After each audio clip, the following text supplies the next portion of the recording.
हादरात या बुद्दूहु ये एक इसम है, और इसके मतलब मैं पहले भी वजाहत कर चुका हूँ। एक तो ये है कि इसकी पढ़ाई में गलती नहीं होनी चाहिए, दूसरा ये है कि इसको बिला इजाज़त नहीं करना चाहिए, और तीसरा ये है कि जब आप करें तो करने वाला जो है वो साहिब इल्म और बाअमल और साले होना चाहिए, और उसके पास रूहानी ताकत होनी चाहिए। उसका जो उस्ताद है या उसका पीर है वो कामिल होना ज़रूरी है। तो इससे पहले भी मैं हादरा या बुद्दूह के मतलब कुछ अमाल पेश कर चुका हूँ।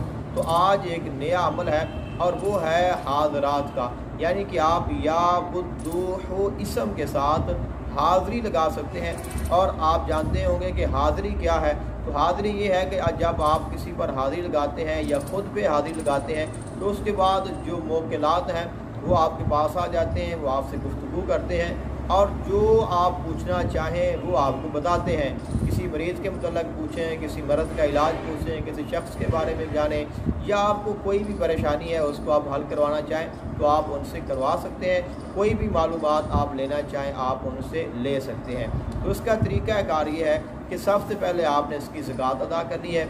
ज़कात का तरीक़ाकार ये है कि आपको मैं एक या बुद्दूह का नक्श दूँगा, वो नक्श आप अपने पास लिख लें।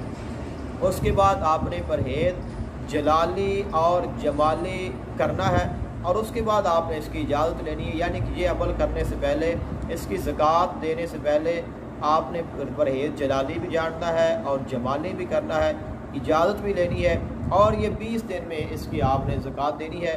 बेहतर ये है कि 9 चंदी जुमेरात को आप इसका अमल शुरू कर लें इशा की नमाज़ के बाद, और आप एक अलहदा खलवत में बैठ जाएँ।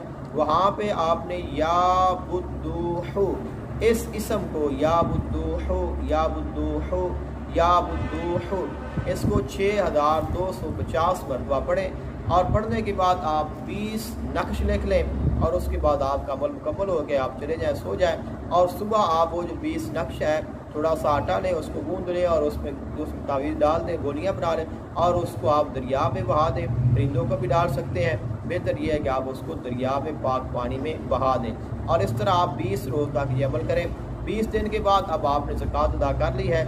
आप अगर आप हाज़री लगाना चाहते हैं तो आप इसी यही जो नक्शा है या बुद्दूह का इसको लिख लें, और जो खाना या बुद्दूह वाला है उस खाने को आप तावीज़ लिखने के बाद ब्लैक स्याही के साथ उसको आप मुकम्मल ब्लैक कर दें। उसके बाद आप कोई भी मरीज़ है, किसी को आप असर है, किसी भी हाज़री लगाना चाहते हैं, और बच्चा ज़रूरी नहीं है, किसी भी उम्र के शख्स पर इसकी हाज़री लग सकती है।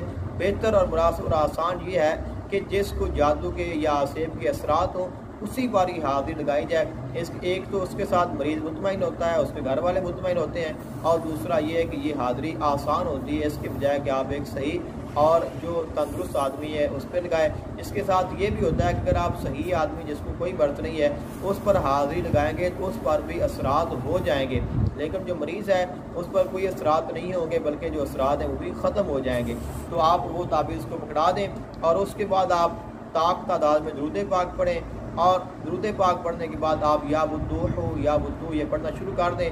101 मरतबा पढ़ेंगे, यानी कि एक तस्बीह पढ़ेंगे तो उससे पहले जो मरीज़ है उसको उस काली स्याही में मुवक्किलात नज़र आना शुरू हो जाएंगे। उसके बाद उनसे सलाम दुआ करें, कलाम करें, जो आपका मतलब है, जो मरीज़ है पूछना है, इलाज कराएं, उसके बाद उनको इजाज़त दें। तो इंशाल्लाह इसके साथ आपका ये जो अमल है वो कामयाब हो जाएगा, और ये हाज़रात आप हमेशा लगा सकेंगे।